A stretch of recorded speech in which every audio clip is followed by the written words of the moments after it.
You are tuned into the Literacy Hour with Test Taking Solution and your host, Dr. Kentrell Liddell, MD, MBA. The purpose of this show is to help mitigate health disparities, improving literacy related to health, economics, and education. For all your professional development, professional management, and educational support services needs, contact Test Taking Solution, where we're igniting success. Located at 2104 Thousand Oaks Drive in Jackson, Mississippi. Literacy is knowledge and knowledge is power.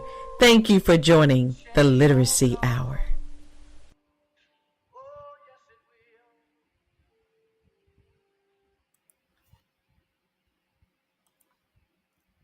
Well, good morning, and thank you for tuning into the Literacy Hour this morning. Today is the 4th Tuesday. And today we focus on our mental health and wellness. I realize that we have several community members who are suffering from loss and disappointments this morning. I want to lift up the Ephraim family of Pocahontas and Flora, Mississippi. They are like family to me. And right now we're praying for the quick rehabilitation of Missy Ephraim, who's in the hospital at UMMC. We're also praying for my dear sweet brother, Mr. Larry Armstrong, his wife and family as they stand watch at the bedside of their son, who is now receiving hospice care. We have people who are sick and shut in, and it's that time of year where we absolutely must focus on protecting our health, giving all the contagious viruses and the misinformation that's been shared about vaccinations, which, by the way, work. We'll have a special guest a little later on in the show. She's going to share some information about the Mind Center, which is housed at my alma mater, UMMC, where I completed a family medicine residency. Dr. Naylor, Stacee Naylor. She and I will discuss the Mind Center's efforts in addressing Alzheimer's disease and the various services that the center provides. Yes, Dr. Naylor is the director of the clinical research operations, the Mind Center. She's the deputy director of the Field Center, Jackson Heart Study, all housed at UMMC.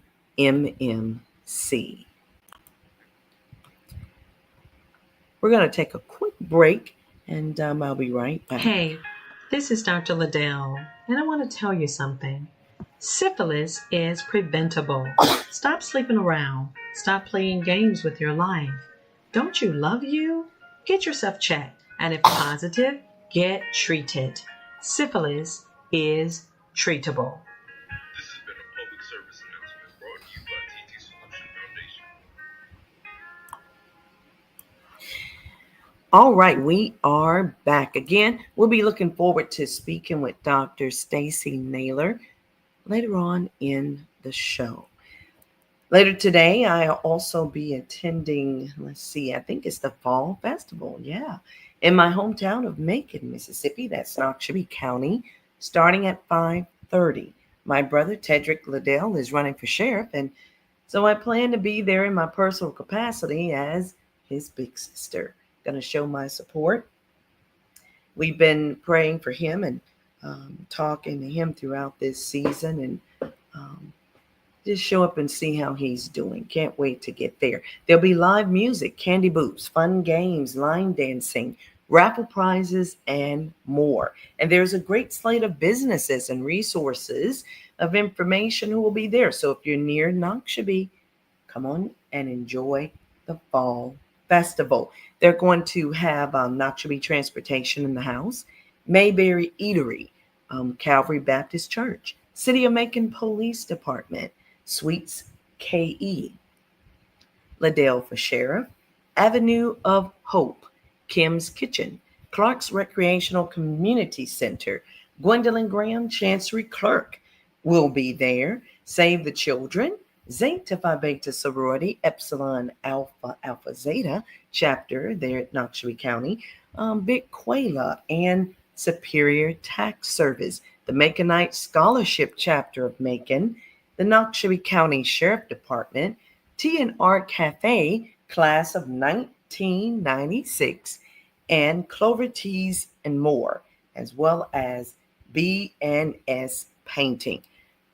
So sounds like there's going to be a lot of information and resources available. So come on out to the fall festival. I wonder if I should take my collard greens. No, I better not do it to them, not this go round at least. Again, the Noxubee County Fall Festival, that's today, 5:30 p.m. until 8 p.m. at the Noxubee Titans Field. That's located at 814 Martin Luther King Jr. Drive in Macon, Mississippi. 39341 is the zip. But speaking of my collard greens, now they'll be having some at the pre-Thanksgiving Fellowship Dinner on Monday, November 24th from 5 to 7 p.m. over at St. Matthew MB Church. You know where it is. It's over on Fontaine Avenue here in Jackson. And that event is open to the community. I tell you, I've fallen in love with St. Matthew and how it quietly does great work in our community. Thank you, St. Matthew and Reverend Dr. Melvin Collins. And if you all want me to bring some greens or maybe my famous banana pudding, just call and let me know. Again, everybody's invited on November 24th to St. Matthew for a pre-Thanksgiving dinner and a word about gratitude. Come on out and enjoy the food and fellowship. I want to start this Tuesday where I left off last Tuesday because I've gotten several phone calls, and thank you all so much for tuning into the Literacy Hour. But this topic is weighing on the minds and hearts of many, and it's causing much mental health strain and anxiety. And so we're going to try to parse this topic a little bit more. We left off on it last Tuesday, and then we'll discuss some other very important information. Mr. Thomas Burrell, the president of the Black Farmers and Agriculturalists Association. I want to be very clear, you all. There are two main, there may be some others, but these are the two big Black Farmers Associations. They're not one and the same. They're two different ones, and I want you to be aware of them. One of them is the Black Farmers and Agriculturalists Association, and that's headed up by President Thomas Burrell. Then you have the National Black Farmers Association, and that's the one that's headed up by Mr. John Boyd, and I believe he's a junior, Mr. John Boyd Jr. Mr. Burrell, on January 30th of this year, I did keep us all informed. You can certainly go back. All of our Literacy Hour episodes are archived. So you can go back to the February, the third week in February. That'll be about where you will find this particular episode. But they're all archived on our YouTube station. Our channel handle there is Test Taking Solution Foundation. That's our YouTube channel, Test Taking Solution Foundation. And so I want you to, whenever you want to hear something that we've discussed here on the Literacy Hour, feel free to go on over to our YouTube channel and subscribe while you're there. That way you'll know whenever we're on air. But Mr. Thomas Burrell, president of the Black Farmers and Agriculturalists Association, on January 30th, he and other advocates attended a court hearing with the 6th Circuit Court of Appeals at the Potter Stewart U.S. Courthouse, and that's in downtown Cincinnati, Ohio. And I want to read for you an article that was written by a very good journalist the very next day. Had to do with this hearing, okay? And it was written by Amber Hunt. She is with the Cincinnati Enquirer. And she said, Black farmers' heirs challenged the USDA payments at Federal Appeals Court in Cincinnati. When Johnny Gray was born in 1952, his family expected he'd grow up and become a farmer, just like his dad was. But things didn't work out that way. It wasn't that Gray didn't want to stay in the family business. He'd grown up working alongside his father, Joseph, on a 40-acre plot that his grandparents owned in Phillips County, Arkansas, where his dad cultivated cotton. He was such a good farmer, Johnny Gray said of his late dad, but every time he would apply for a loan, he would go in and they would tell him, "It's not come in yet. It's not come in yet." Because he never got support, Joseph Gray eventually lost the family land and his son lost his dream. It's a familiar story among families of American Black farmers who endured more than a century of systemic discrimination by the U.S. Department of Agriculture. Many were denied USDA low interest loans and grants that were afforded to white farmers. Under former President Joe Biden, the agency launched the Discrimination Financial Assistance Program, also known as DFAP. And the DFAP program would provide monetary help to farmers, ranchers, and forest landowners who were discriminated against prior to 2021. Gray and hundreds of others expected the program to help people like him, the heirs of late farmers who've been discriminated against. But they've hit a snag. The USDA insists that only people still alive can apply for the program. Now, keep in mind, you all, the journalist is writing this January 31st of this year. And at that time, that was the situation where the USDA was insisting that only people still alive could apply for the program. This doesn't sit well with people like Thomas Burrell, president of the Black Farmers and Agriculturalists Association, who said discriminatory practices denied farmers' heirs generational wealth. So heirs, that's Heirs, heirs, heirs. And here on the Literacy Hour, we love learning new words and the definition of words. And so heirs is a person who is entitled to inherit property or a title or other assets from someone who has died. So here it was, the president of the Black Farmers and Agriculturalists Association was saying that farmers' heirs were being denied generational wealth. He asked this question: what is the purpose of saying on one hand, we're going to go back and cover discrimination that happened 20, 30, 40 years ago, but not pay the heirs? End quote. So the Federal Circuit Court in Cincinnati heard his argument. Burrell and more than a dozen farmers, many of whom traveled from out of the state to attend what they deemed an historic hearing, gathered at the Potter Stewart U.S. Courthouse, where the Sixth Circuit Court of Appeals heard oral arguments on the matter. Now, Percy Squire, a Columbus-based attorney representing the farmers, entered his argument on, quote, legacy claims. You have people who were farming in the 50s and the 40s and the 30s who were discriminated against, who had to sell their farms, had to sell land in order to survive. And those people's estates should be eligible for financial assistance because their heirs would have benefited from that. That was Attorney Percy Squire's stance. He had similar USDA programs that he knew about and he talked about that have allowed for heirs of other minorities to at least apply for the relief. They wouldn't even accept the applications from Black farmers' heirs, he argued. They could have accepted them and denied them, but they wouldn't even accept them.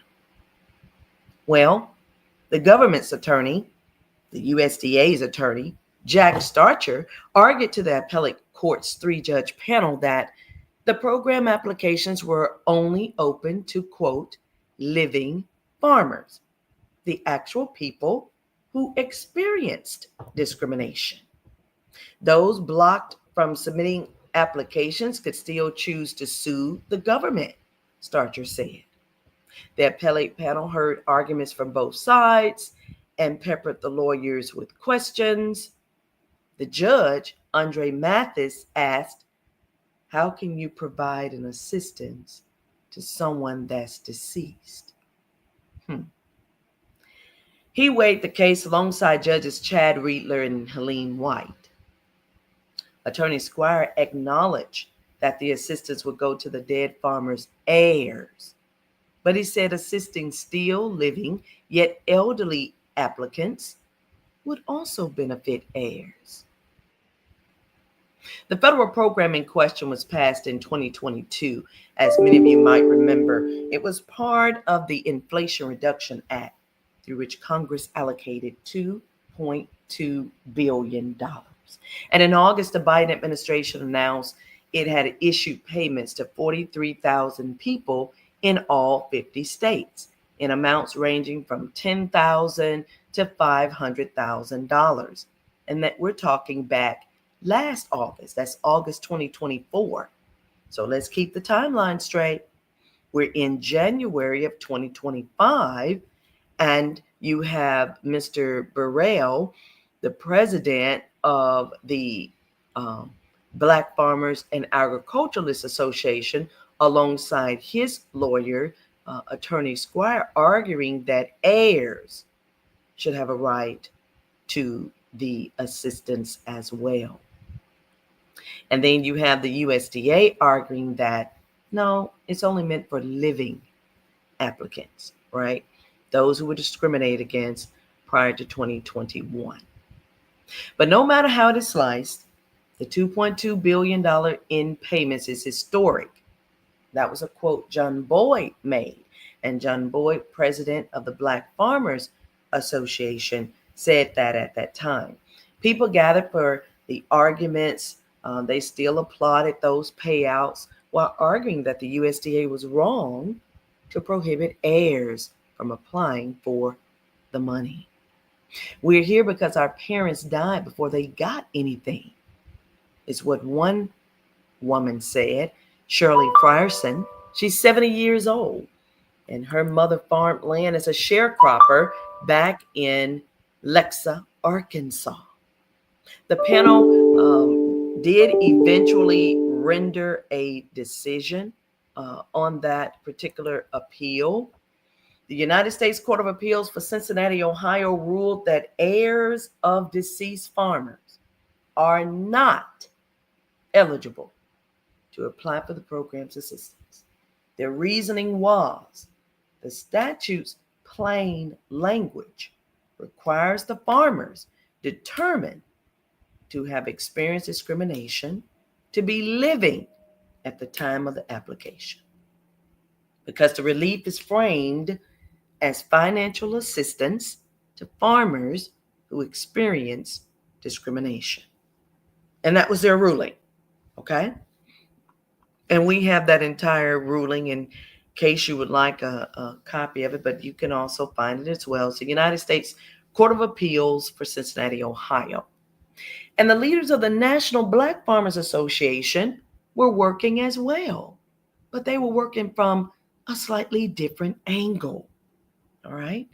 So again, the reason we're talking about this, a lot of you are experiencing some mental anguish about what happened with the Discrimination Financial Assistance Program, the DFAP program. Some of you still have some of the facts confused, and I just want to make sure that we understand that there are two Black Farmers Association that were appealing the decision, filing lawsuits from slightly different angles. So the National Black Farmers Association worked from a different angle, and they were with attorney Ben Crump.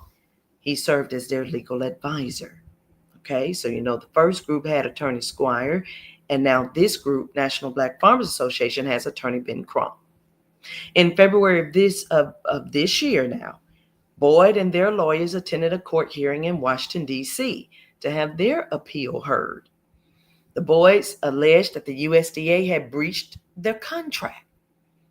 April 23rd, 2025. The Federal Court of Appeals published their decision about the appeal that the Boyds had filed on behalf of Black farmers. Again, their stance or their angle was, hey, we received a letter, all of us farmers, asking, would we accept this payout?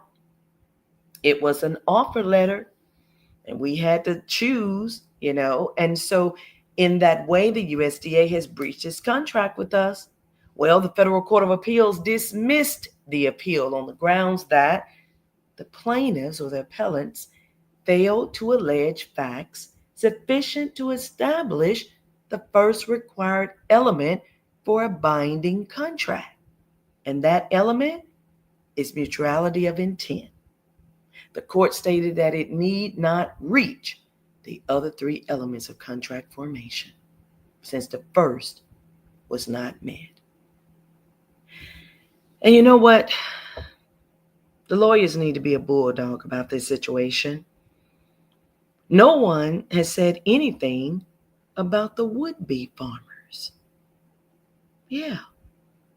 It is a direct quote of language that was a part of the DFAP. Even that great journalist who I quoted a moment ago, who wrote up what happened with the Black Farmers and Agriculturalists Association, even in her article, she didn't mention the would-be farmers. But in fact, the DFAP was supposed to be for farmers, would-be farmers, ranchers, and foresters. I would offer that the language needs to be defined. And yes, the DFAP needs to be reopened to account for the would-be farmers. And I'm sure that that phrase would incorporate heirs. I believe an additional angle that the lawyers, and maybe they need new lawyers, I don't know, but they can potentially pursue in a new appeal, if such is allowed, would be to talk about the would-be farmers. So how many of them received assistance? They can ask that question. There are some would-be farmers still alive. Many of them are heirs to deceased farmers, and some are not heirs. They would have just been beginner farmers, people interested in farming, but who were also discriminated against by being given supervised loans and, or not a loan at all. They tried. Their paperwork may have gotten thrown in the trash or disregarded, so they didn't farm, but they tried. They would be farmers, but for discrimination. I haven't heard anyone talk about the would-be farmers. I know of farmers who got their crop in the ground. The crop needed to be sprayed for bugs on this certain day. And because of these supervised loans, the USDA supervised loan folks were out on vacation. And the farmers couldn't get the money to pay the pilot to fly the crop duster airplane that's going to spray the crop, It's just a shame. And so these supervised loans were also a form of discrimination. And I still have a copy of the DFAP application. I mean, it was 44 pages long. We at Test Taking Solution were honored to be able to assist 10 farmers with their DFAP applications. 4 whom we assisted received $500,000 each. And others received $80,000, $60,000, $30,000, significant payouts. And I'm just rounding. But there was a question on the application. Step 2. And step 2 asked, what type of applicant are you? Step 2 said, please select the choice that best describes you, self. And I was the only USDA farm loan borrower or would-be borrower. You see that? The language straight out of the application. So a very good question to be posed would be, how many would-be farmers received assistance? I'm just saying. And now here we are in October, and I came across an article entitled Trump Explores Bailout of at least $10 billion for U.S. farmers. Now, I know since this article was printed, which was October 2nd, 2025, this number has changed. Not that much, though.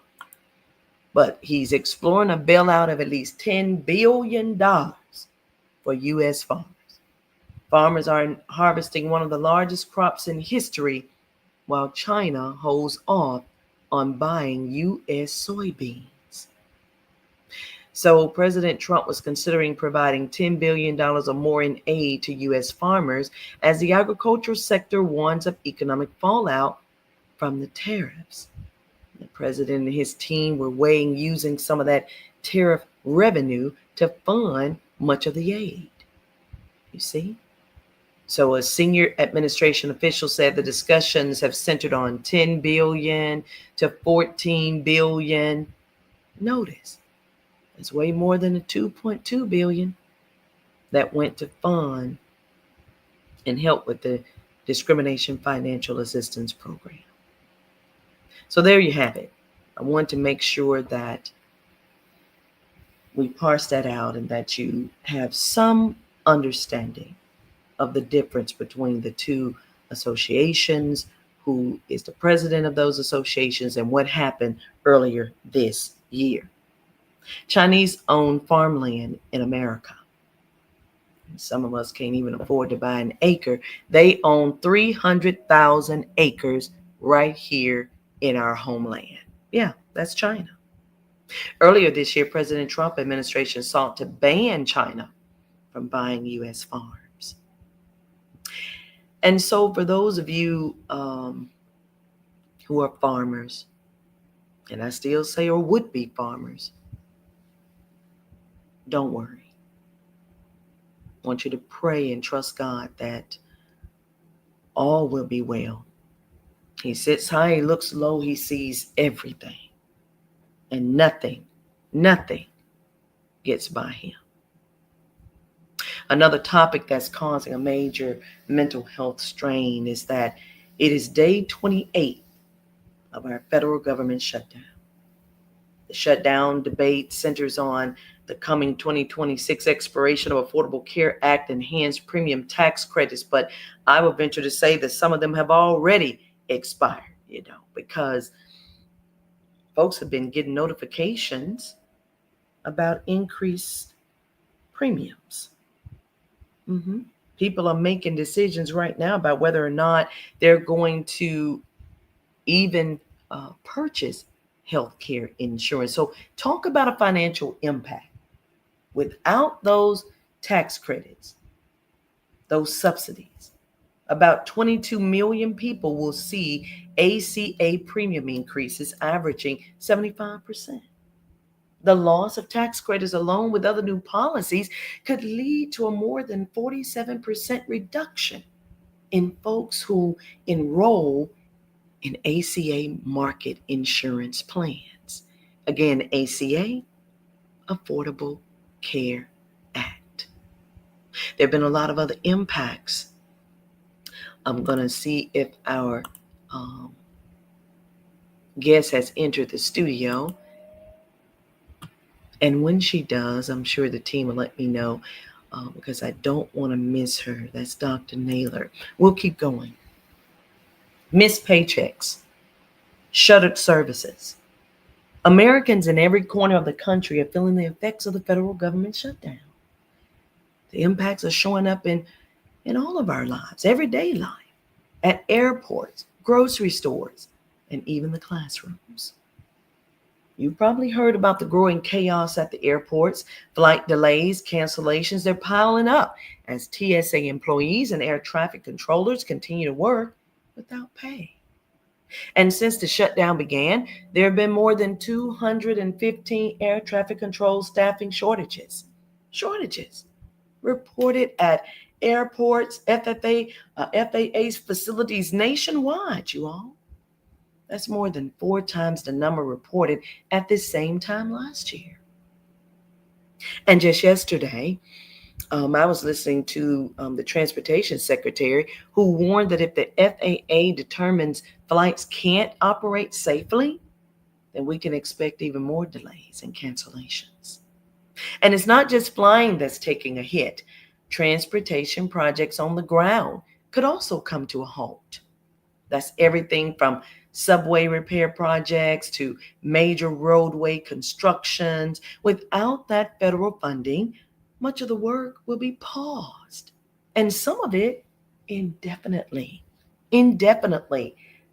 That means we don't know if the work would start back up again. There are some programs that are being paused indefinitely. It means we don't know if they'll come back. Families are feeling the strain. Many home buyers, man, some of them were in the midst of closing on their homes, or they're being left in limbo. And this is according to the National Association of Realtors.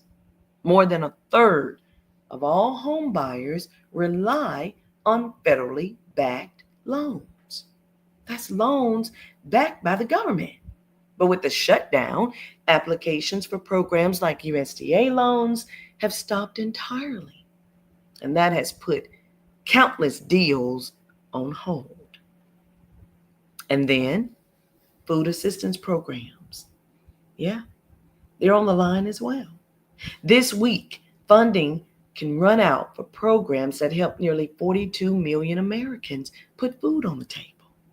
About 1 in 8 Americans rely on SNAP.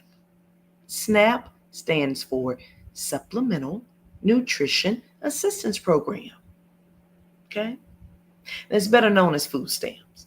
And nearly 7 million pregnant women, new moms, young children who usually get help through WIC, Women, Infants, and Children. All those program benefits could vanish without government funding.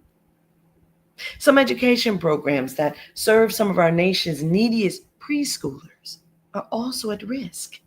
Head Start programs serving about 6,500 low-income kids. They're already operating without funding.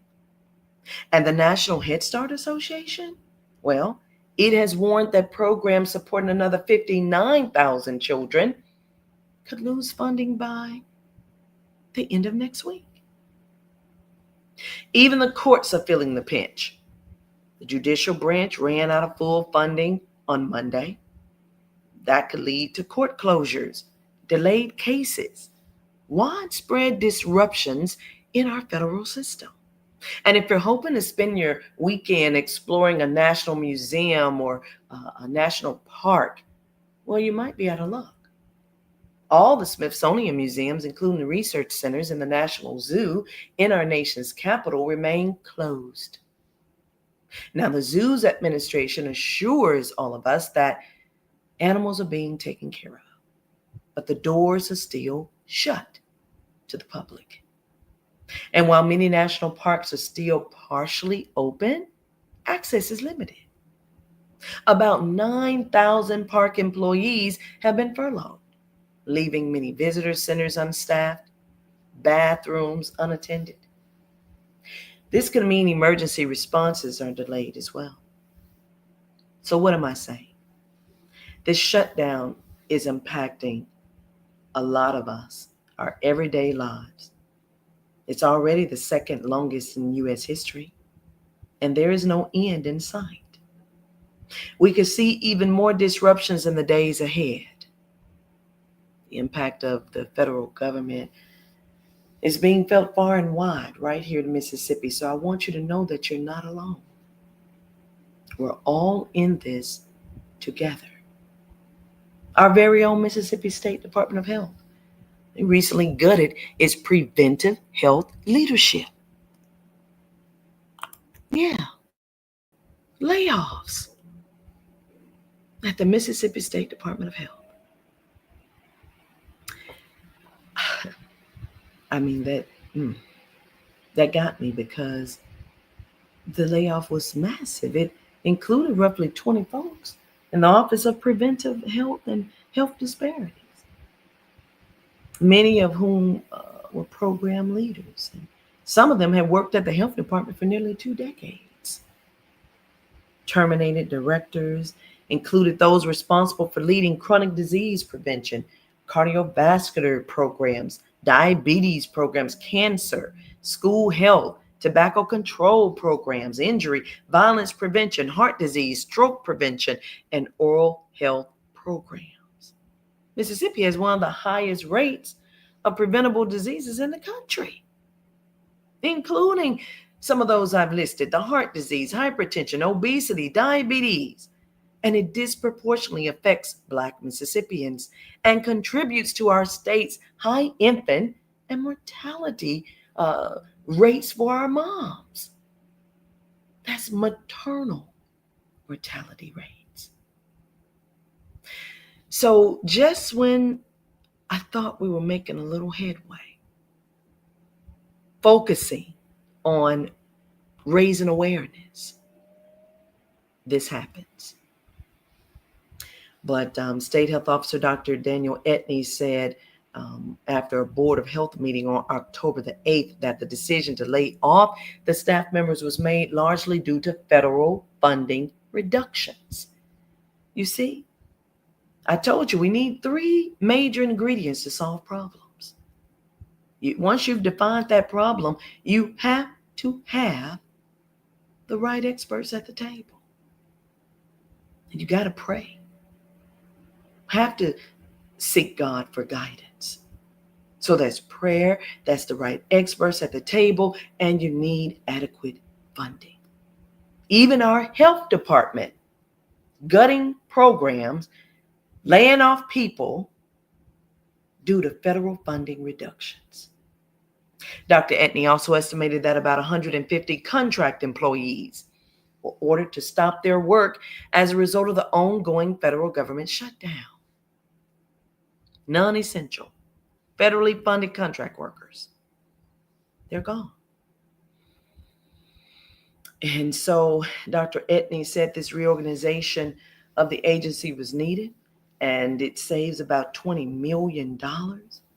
That figure includes the staff layoffs, the termination of the contract workers, and those federally funded contracts with subgrantees that were paused. In spite of those federal funding reductions, the health department does not plan to ask for a funding increase from the state legislature next year. Dr. Etney said he hopes the staffing changes will result in the agency's preventive health division providing more direct services to Mississippians. You see, Dr. Etney cares about the outcomes, and I'm mighty glad about that. He's always said if he doesn't see improved outcomes, there will be changes. We're not going to keep throwing money at problems and into these different programs, and there are no improved outcomes. It doesn't make sense. So he had to make it make sense.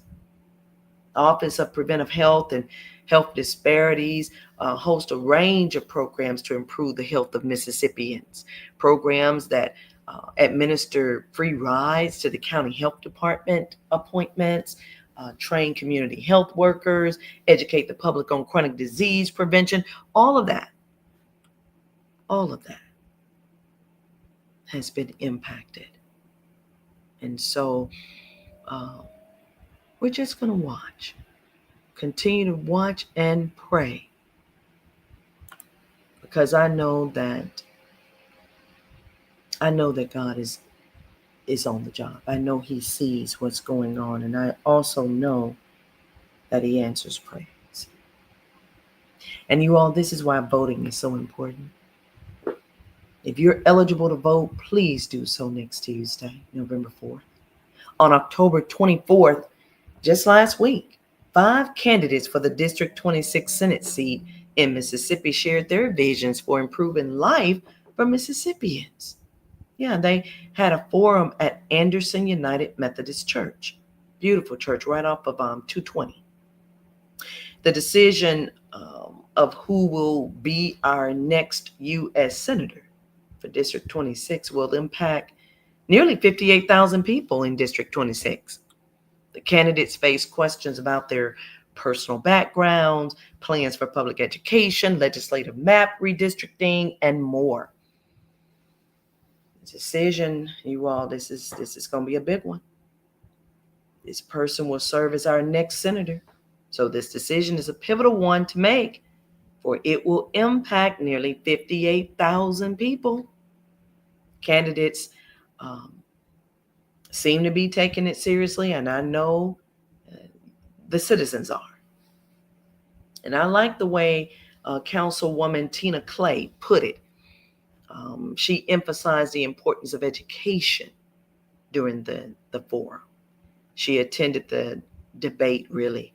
And she said, Ward 2 is a part of this district. So it's very important that the person that is elected be able to work with me. That's what she said. And she's right. I'm not aware of all the candidates' stance on collaboration with Councilwoman Tina Clay or our Mayor John Horn. But in my personal capacity as little old Kentrell Liddell, I am aware of this. When people call Attorney Kamisha Mumford, she answers. And if that is any sign of someone willing to listen and to effectively collaborate with Councilwoman Tina Clay, Mayor John Horn, or anybody else, then there you have it. In the past, when people whom I know have called upon some of the other candidates, they either did not respond to their calls, their emails, and one even had the nerve to ask folks, do you vote in my district? Do you vote in the district? Or something similar to that, which both are very weird questions to me, understanding that senators vote on issues that impact multiple districts in our state. We're voting for a state senator. And even if concerned citizens do not live or vote in the district, there's a pretty good chance they have a situation like mine, where they have family in the district, attend church in the district, or own property in the district. Our foundation has property in the district. So yeah, the election matters a great deal to me. And that's why I'm encouraging my friends and family and you who live and vote in the district to get out to vote. Please. Thank you. Thank you so much. Good morning to you as well. Listen, I appreciate your texts and your chats. We appreciate those so much. My team is signaling me to just make sure that Dr. Naylor has not arrived. I don't want to talk over her. Well, I don't know if I can answer that question. Let me see. Dr. Liddell, I'm going between Attorney Kamisha Mumford and Attorney Letitia Johnson. They are both good attorneys who know the law, so I'm having a hard time choosing. Well, I understand, listener, but I cannot tell you who to vote for. You have to make that decision on your own. Here on the Literacy Hour, we believe in enhancing literacy. Literacy is knowledge, and knowledge is power. So I want you to become very aware of their platforms.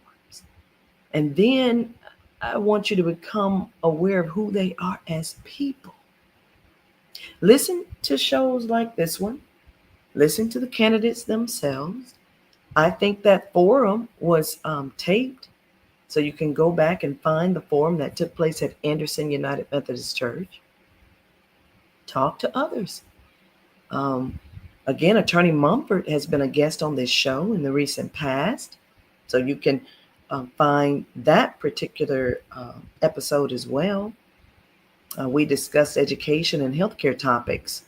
She was on during the second Tuesday this month. And all of our shows are archived on our YouTube station. During that time, and in all the times I've seen and interacted, she's been very graceful, very articulate, very accomplished.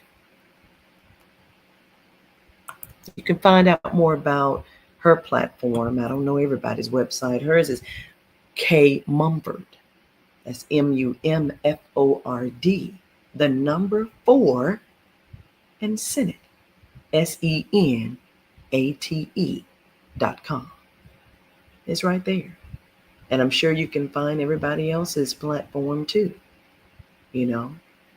But it's something to be said. You got somebody bringing 20 years of legal experience to the table, somebody who understands real estate, tax sale litigation, somebody who served as a judge since 2013, now in her 3rd term, somebody who was elected president of the Mississippi Municipal Judges Association. Is something to be said about folks who have been advocating and serving the community.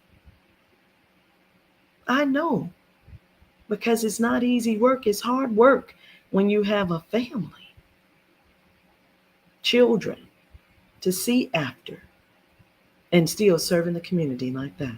Steady leadership, experience, integrity.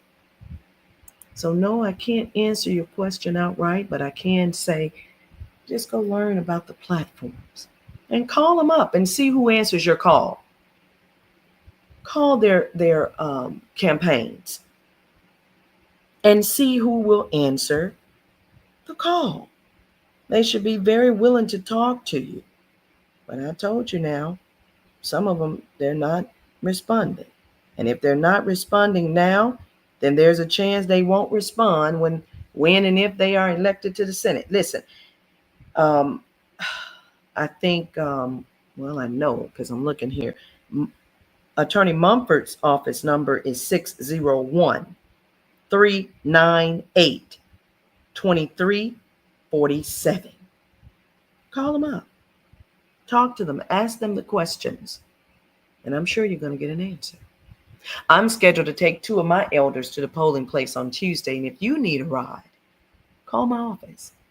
I'll see what I can arrange for you. 601-714-8378. Speaking of voting, the Mississippi Legislative Black Caucus will be hosting a digital dialogue to address what it calls growing threats to the 1965 Voting Rights Act.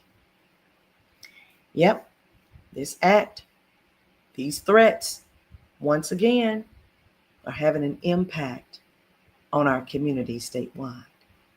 According to a media release, the Legislative Black Caucus says the Voting Rights Act faces, quote, renewed threats through the legal challenge at the U.S. Supreme Court. And in the midst of that challenge, the Legislative Black Caucus says is dedicated to ensuring Mississippi voters know what's at stake and how to respond. State Representative Jeffrey Harness is going to moderate a discussion with civil rights attorney Carol Rhodes, JSU political science professor Dr. Dr. Ori, and ACLU of Mississippi Executive Director Attorney Jarvis Dortch. State Representative Tamika James Jones will provide an update from the House Voting Rights Select Committee as well.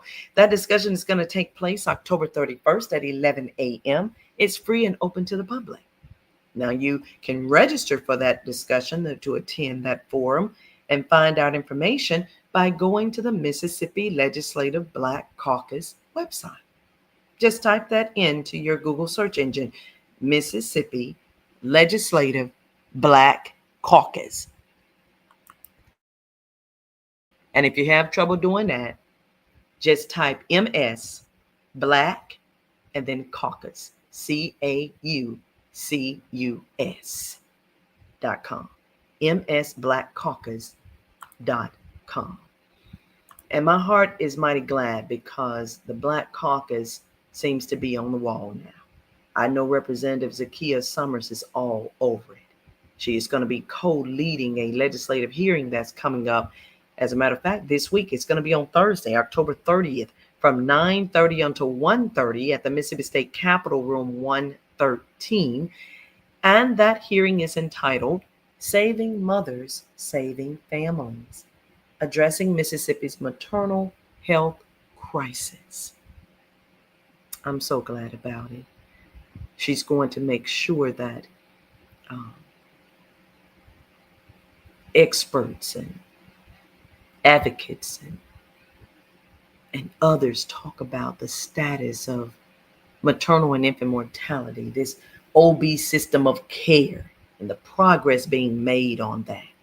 Um, Access to quality health care, the workforce, what it looks like, mental health, quality improvement, policy solutions.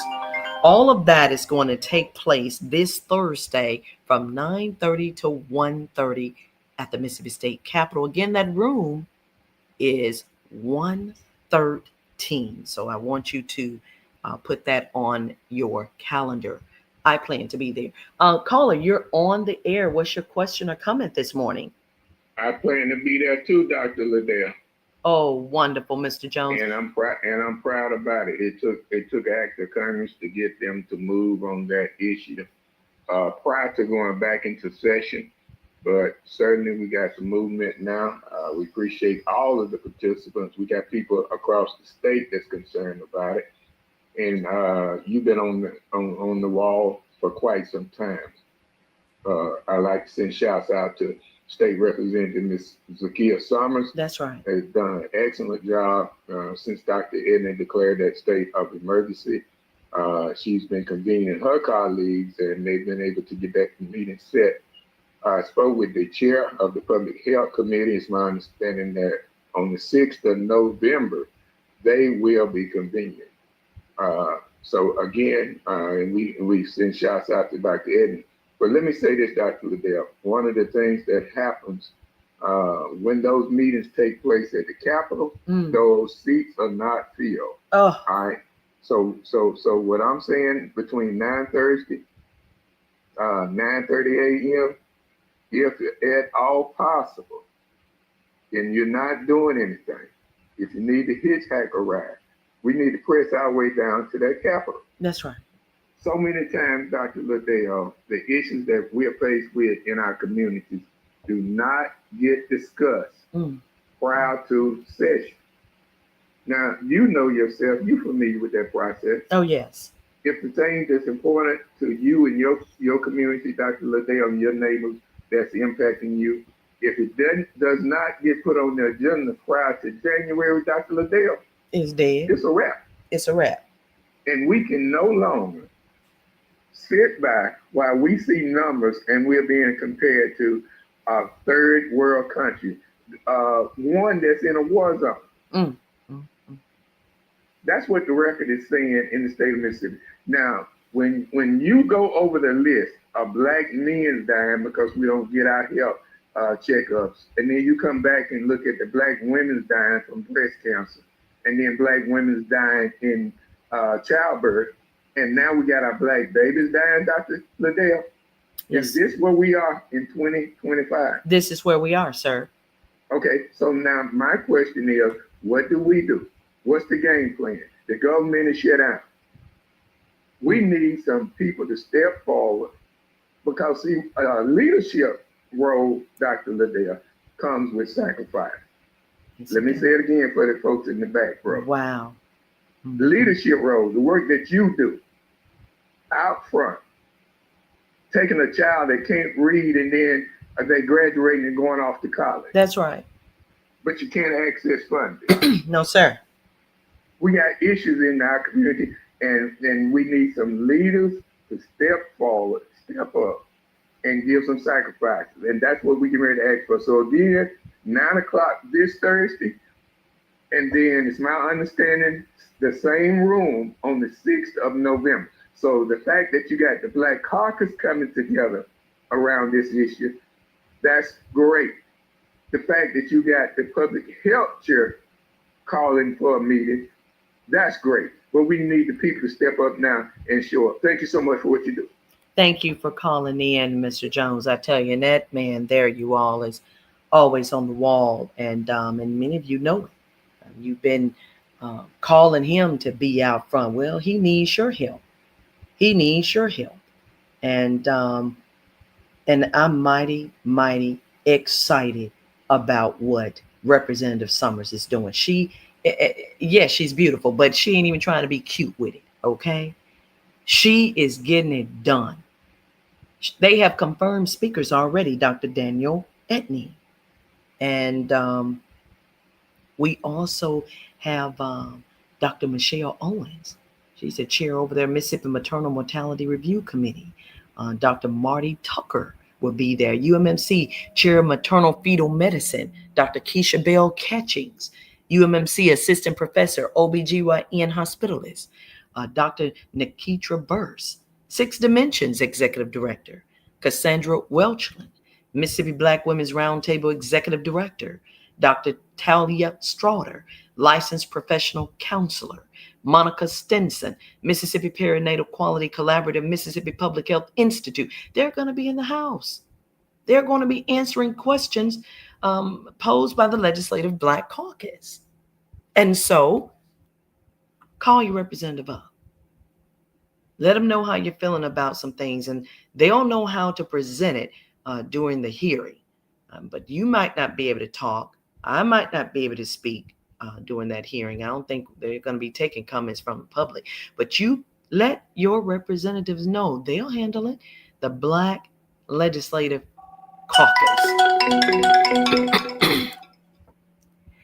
Good morning, caller. You are on the air. What's your question or comment as we get ready to round out this episode of the Literacy Hour? I've been told this hour goes pretty fast, but I'm glad you have called.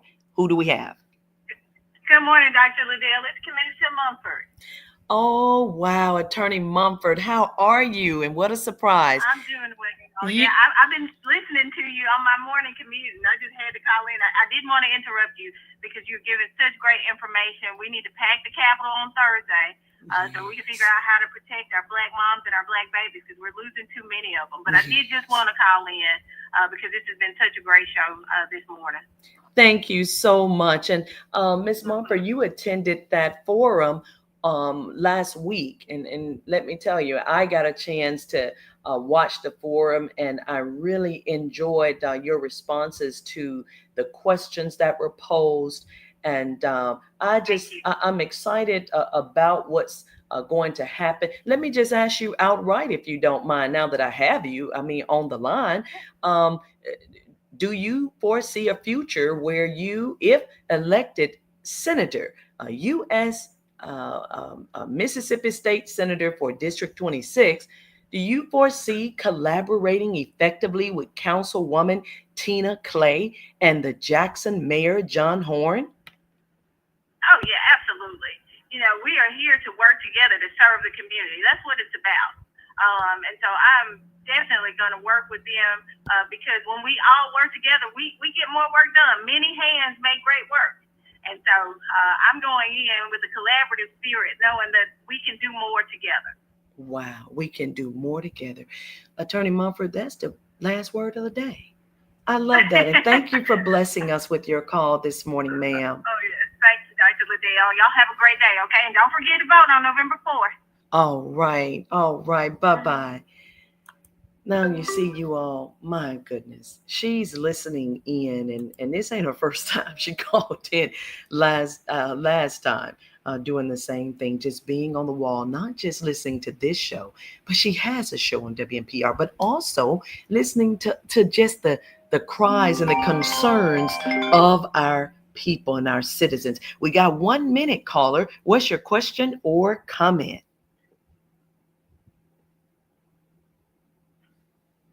Yes, caller, you're on the air. God bless you this morning. Yes, God bless you. Dr. Liddell, this is Pastor Contrell Pate, the first cousin of your classmate, Shaquila Blandon, Shaq. Oh, I love it.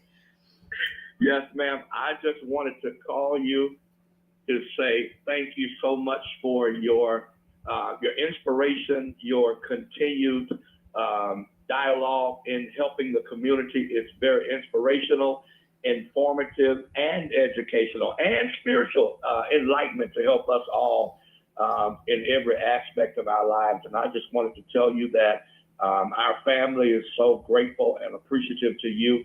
Aunt Rose talks about you all the Oh, time and wow. brings your name up in a lot of conversations, especially trying to help the community. And I just wanted to let you know that your voice is being heard and everything that you're doing. We are so proud of you and we thank God for you.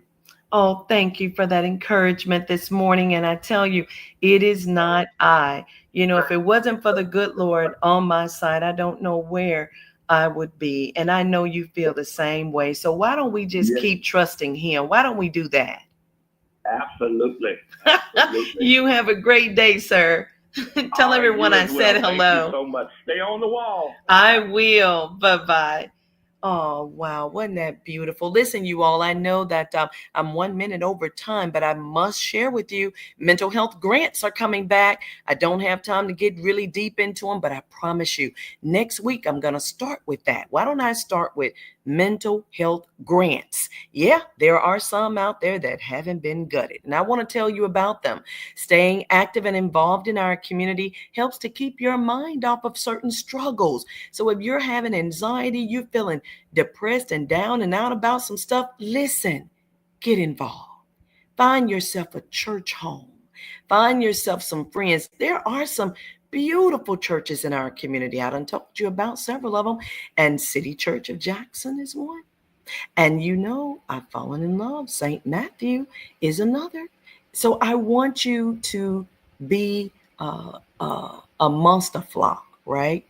Hattiesburg School District, you have several opportunities coming up. October 29th, that Family Night Book Fair. You got Books and Treats coming up. Ventures Trunk coming up. October 30th, you got a Scholastic Book Fair coming up. October 31st, Senior Night for the Fall Sports and a Fall Festival from 12 to 2. That's the Hattiesburg School District. I'm going to a fall festival tonight in Macon, Mississippi. I can't wait to get home. Jackson Public School District, you got a Teacher Professional Development Day. That's today, 80% day for the students, and a special programs fair from 5 to 7:30 this evening at Kirksey Middle School. That's all the time I have, you all. I've got to get out of here. Thank you so much for listening to the Literacy Hour, and God bless you all.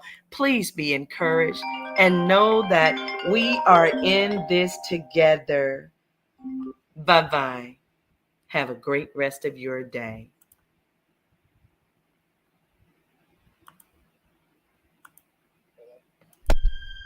For the past 1 hour, you have been listening to the Literacy Hour with Test Taking Solution and your host, Dr. Kentrell Liddell, MD, MBA. We are located at 2104 Thousand Oaks Drive in Jackson, Mississippi. Visit us on the web at www.testtakingsolution.com. Join us each Tuesday from 7 to 8 a.m. for another life-changing conversation Here on our podcast live stream and affiliate stations.